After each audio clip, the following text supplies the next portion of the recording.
everyone. In a minute, I'm going to be introducing author Sarah Shoemaker. She wrote the book Mr. Rochester, which you can just see like that. I did this book on WhisperSync, so that goes back and forth between Audible and Kindle because I find that really, really easy to read this many books and be able to cook and grocery shop and be in a car. So anyway, I'm going to be introducing her, and I'm so excited to talk about this book.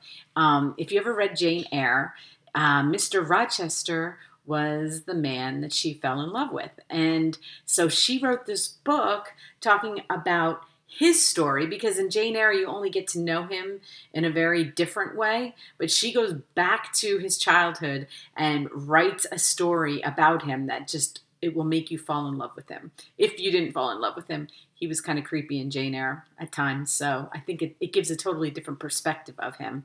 But I read Jane Eyre for the first time back with Kara. When I was homeschooling Kara, we read it, and she loved it, and she was in middle school, and I had read it, and I was like, oh my gosh, this is the best book ever. I can't believe I waited that long to read it. But in the meantime, I've read it a couple of more times, and then I just reread a little bit of it for this interview. But anyway, enough talking about me in this book. I can't wait to meet Sarah, and we'll be talking with her in just a sec. Thanks.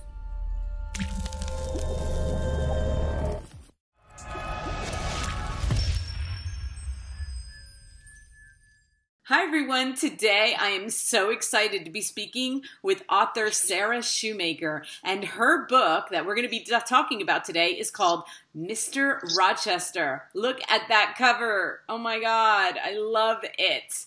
I only got to see it up on Kindle and I was like, oh, look at it. It's awesome. I am so happy that we're finally able to talk today, Sarah. Oh, I'm excited about this too. This is going to be fun. This is going to be fun. So I loved the concept of this book. I have read Jane Eyre a couple of times, even though it was kind of a little bit ago that I read it. So I kind of refreshed myself to make sure I remember. I read a lot of books. So I'm like, okay, I need a little refresher. But I read it with both my daughters when I was homeschooling them, and they loved it and I loved it. And, you know, I don't know too many people that don't love it.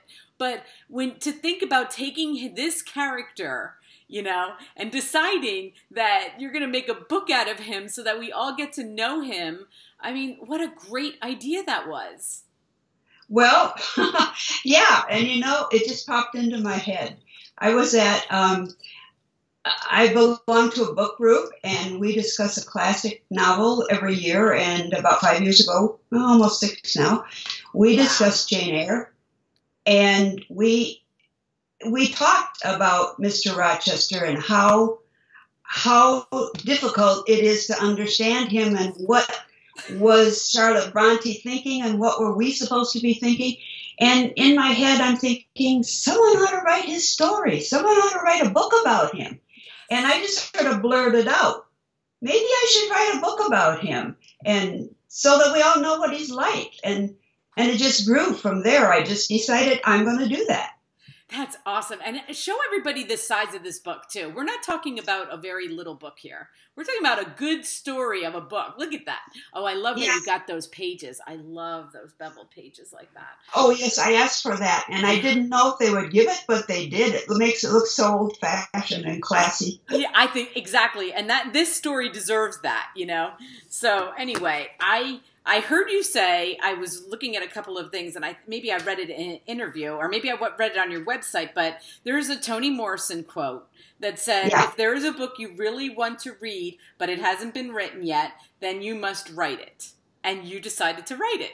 I did. And, you know, I just saw that quote for the first time just a few months ago, just before the book came out, actually. Oh. So it was like I was channeling Toni Morrison or something. I mean, this was not a small task to take on, because people have a very vivid, especially if people, like me and you who have read Jane Eyre, and, we have this like vision of what he's supposed to look like. And you took it all the way back. And the reason that this worked so well is that when I was going back and forth reading this book and then reading Jane Eyre and trying to catch myself up on remembering things, you really stuck to like it's almost like you channeled the voice of Charlotte. Like, well, I did the best I could. I mean, you probably don't have it with you, but everybody go on her website because she has her copy of Jane Eyre. And I do have it. You do? I do have it. It's a little more mangled looking than it is on the website, but you can still see all of the Post-its in it, and of course there's all kinds of notes and underlinings and things in it too. Oh my goodness! Yeah, and the Post-its are color coded, so that of course. So blue is Mr. Rochester and pink is Jane, and then white is other people, and green is sort of a pale green, is descriptions of places. And it's not like every time that Mr. Rochester appears in the book, but as I was rereading it, I put a Post-it where I thought I might want to use something related to whoever. Right. And of course, I didn't use most of it, but it was there in case I needed to find it. Yeah, because I was thinking about this, and it's like, in order to stay because you're going to have your critics. I mean, there are probably people out there that have read Jane Eyre, forward and backward and know it, so you had to be so careful because you don't want people going on Amazon and saying, oh, she got the name of a place wrong. Oh, she got this wrong. You had to be so careful. I really, really admire the fact that you stuck with this project and were able to get the book out of it that you did, because it's an amazing story on its own, Well, that's one of the things that the publishers liked about it is it's a standalone. You don't have to have read Jane Eyre to read this book. But yes, I did follow as closely as I could. Although I condensed, when I used their actual conversations, I condensed them because they go on for pages and pages. Right. And I didn't want it that much. And I got criticism for that I didn't use everything but I don't mind. That's a person not realizing that what constrictions we have in the modern days that they may not have had then. Right. So that's okay. That's okay. Right. Well, let's talk a little bit about this story because like you said, it's a standalone. It really is. I can't express that enough to people. This is a standalone. It is awesome that Jane comes into it, but she doesn't come in until the end, Yeah. So his story. Yeah, his story, at first I thought, okay, I wonder when, Jane appears. But as I was reading it, I wasn't looking for that as much. I was looking for him and not Jane, Yeah, although that was another criticism some people say is that Jane doesn't come in soon enough. But he's twice her age. He has a whole lot of life before they ever meet. Yes. So, and it's that part of his life that explains who he is. So it has to be that way. Yeah, and to make them sort of like their paths were a little bit the same but different. The way he was sent away to an orphanage and he has these friends, and she wasn't in an orphanage. She was with her aunt. I mean, there are differences, but I mean, the fact that they weren't raised in a, in a family. Father. Yeah, exactly. But I loved him. I loved the story of him. I mean, I got so into the story as him as a little boy and as growing up and all the different people he meets and how he's changed. And it's divided into 3 parts. And the first part is basically his childhood. The second part is when he actually makes it to his father's business in Jamaica. And then the third part is coming back and, going back to Thornfield. And I loved how you did that. It was brilliant. I can't say enough good things about it. I was just so excited to read it. And, sometimes when you get that excited, you're like, oh, but not this one. This surpassed my expectations. Good. Yeah. Good.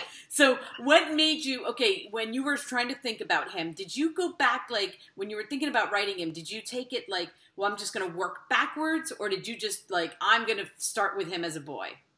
I started with him as a boy. Okay. Right. And I just sort of let my subconscious, sound stupid, but I just let my subconscious direct what was going to happen. But I had read Jane Eyre twice. I'd read it before a couple of times, but I'd read it for the book discussion, and then I reread it, and I reread parts of it. So I was always sort of partway in Jane Eyre and partway in Mr. Rochester at the same time, trying to make the stories fit together as best I could. Well, and especially since Mr. Rochester doesn't show up either in Jane's book, he shows up at the latter part of her book too. So it's like you have to take her and you have to use that. And I don't know. I was just like, I have to tell you, when I was in 5th grade, there was a contest to write the ending to Charlotte's Web, rewrite it. Okay. And I did, and I won. Right? Oh, good for you. I know. Well, 5th grade, whatever, but I for some reason I thought of a different ending and I wrote it and I submitted it. Right. And this teacher was like, I got all this stuff and they were like, oh, this is awesome. You did such a good job. And I was like, you didn't do that per se, but whenever you're messing with something, you have to really pay attention to that part of the story. And so I just thought you did such a brilliant job of making him somebody. That we did, that we went from not knowing. Now I feel like I could read Jane Eyre in a completely different way, Probably could. You probably could. I haven't reread Jane Eyre now, front to back, since I wrote this book. But that's a good idea. I probably should and see how it fits. Well, okay. So is this your first published book? Yes and no. Okay. It's supposed to be my first published book. It's my first book in about 30 years.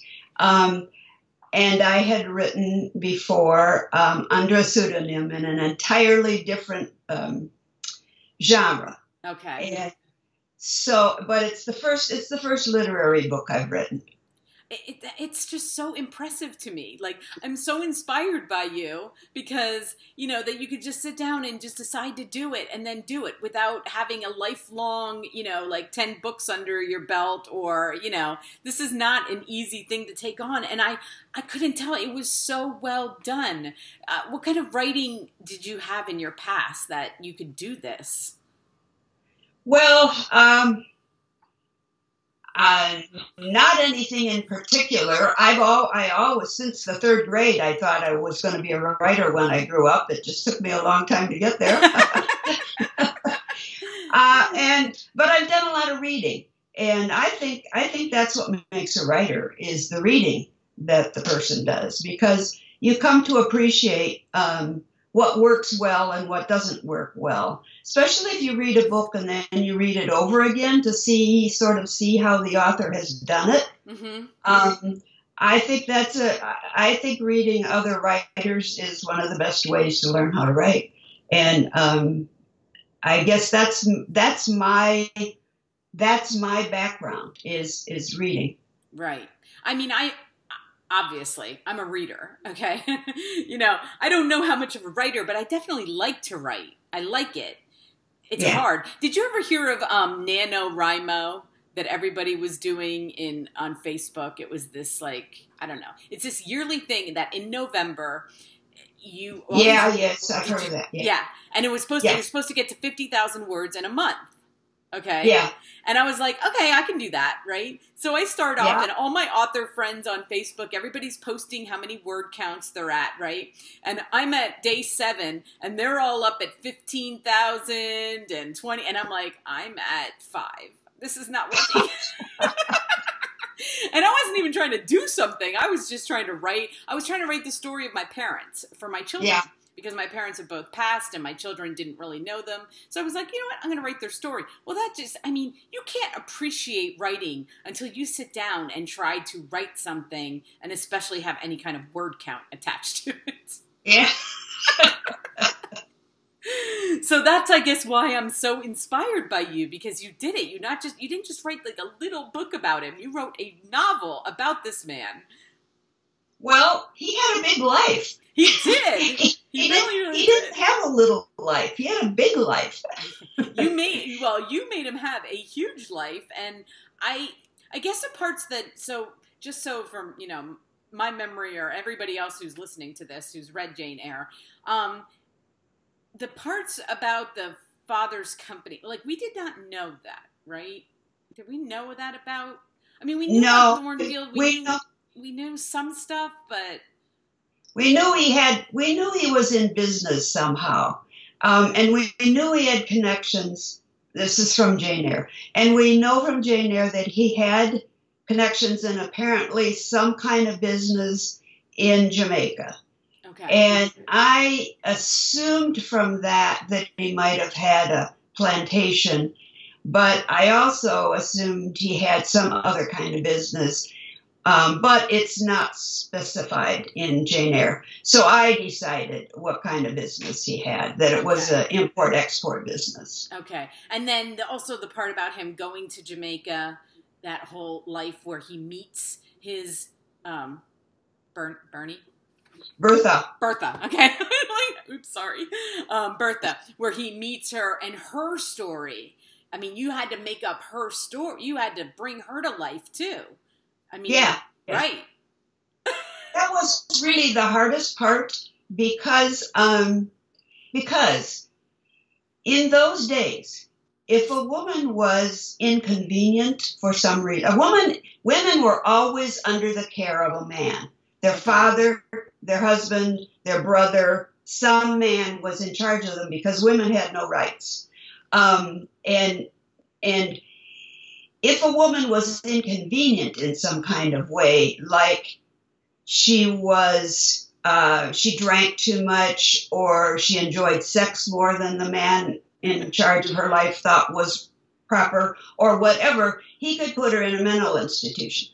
So I had to portray her in a way that made clear that she really was mentally disturbed, that she wasn't just put away in that upstairs room because she was inconvenient.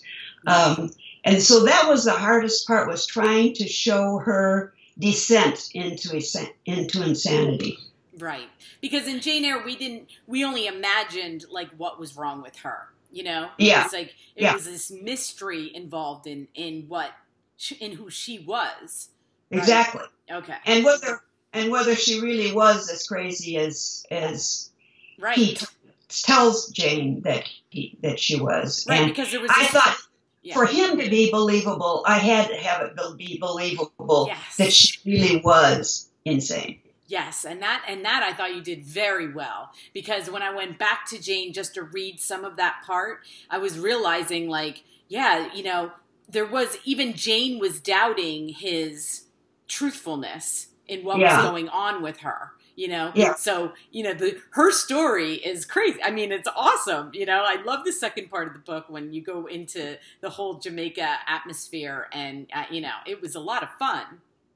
It was a lot of fun. The rest of the Jamaica was fun to write. That part was difficult. Yes. The rest of it, right, exactly. So I picked out some quotes that I liked.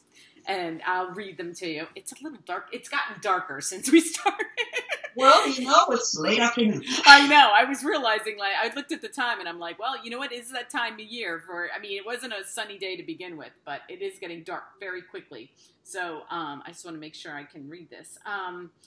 The most important virtue in battle is to visually intimidate the enemy. It was a lesson I would not soon forget.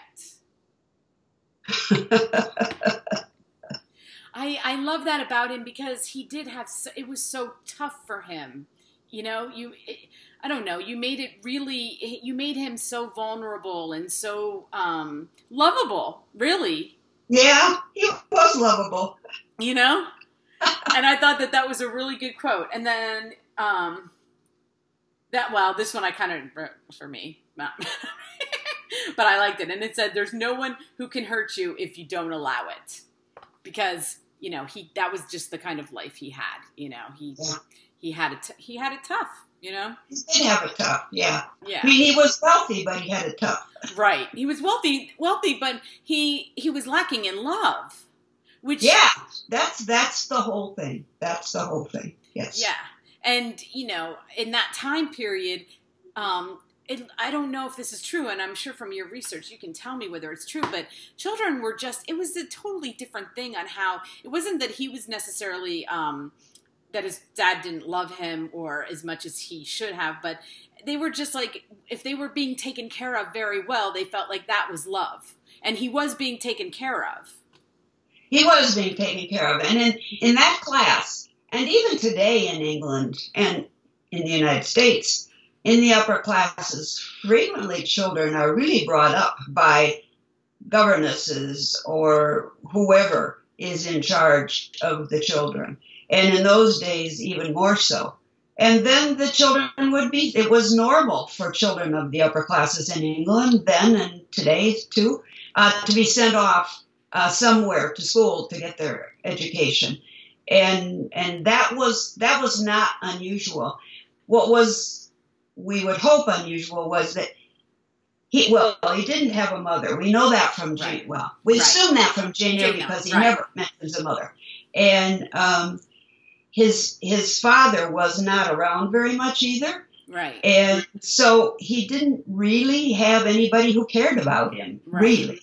He thought, although it turns out he realizes toward the end that the servants really did care about him. He just didn't understand that. Yeah, right, exactly. Okay, so Sarah, where do you go from here? Like, how can you follow up? Like, you know, when you write a first book, you know, first huge book like this, that's such a great bestseller, and you're getting all kinds of great reviews. I mean, I got recommended. I find my books by people recommending it, and everybody was recommending this book. Okay, so I know, and I'm just like, where do you go from here when you write such a great first book? I mean, you have to get something that excites you like this one did. Yes, and that's a little hard, and people keep asking me, am I going to write another parallel novel based on another book? And it's even been suggested to me that I write Heathcliff's story, for example, and my answer is no way.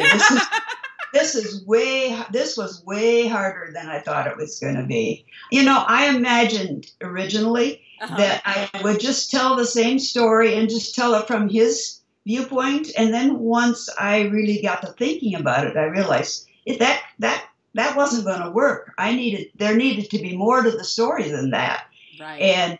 And so anyway, I'm not sure where I'm going to go from here. I have some ideas, but I'm just enjoying this right now. Well, you should, because like I said, do I have the date right? It came out in May. And yes. You know, it's like I said, the reception of this book is just incredible. People are talking about it. Your reviews are so good. You should just enjoy, because every minute you spend writing this. How long did it take you to write it? Well, to write it, I'm surprised. I'm surprised when I look back. It took me about not quite 2.5 years from the idea to what I thought was the finished manuscript. Actually, I did some tinkering for another several months after that. But basically, it was about 1.5 years, which, when I look back and think of all the research that I did, and it is a big book, I'm surprised that it didn't take me longer than that. Well, I guess that means that I was really working hard. Yeah. Well, you must just be so pleased with the outcome. I mean, to have that much work into it, and you know, and to see how everybody loves it so much. And I was thinking too, I was like, who else in Jane Eyre could she do? Since she's going to know Jane Eyre so well, we should like pick other characters. Oh, yeah, somebody else said, why didn't I do Adele? You know, his ward. Right. I was thinking of Adele too. I was like, that would be a great story, except for not her past, her future. Her future. Oh, I don't want to go there. Please, let me do something different. Right, Exactly. Well, thank you so much, Sarah. You know, I'm putting all Sarah's links underneath this video and the link to her Amazon, so you can go right there and buy this book. And it was such a pleasure meeting you. And It was so nice to meet you, Michelle. yeah, keep me up. I mean, whatever you decide, you know, I will read. I can be like I'll let you know. You can just send it off to me, and I'll read it, because you are a fantastic writer and such an inspiration to women like me. So thank you so much. Thank you. Thank you. I've enjoyed this. Have a great holiday. Thanks. You too. Okay. Bye-bye. Bye. So wasn't Sarah amazing? Oh my goodness, I am so happy that I met her. And so I will, like I said, I'm going to put her links underneath. I mean, go read Mr. Rochester. She did an amazing job, and she was so sweet. And I can't wait to see what she comes up with next. But, you know, in the meantime, there you go. And I hope you enjoyed the video. And if you did, could you please just hit like? And thank you so much for watching. Bye.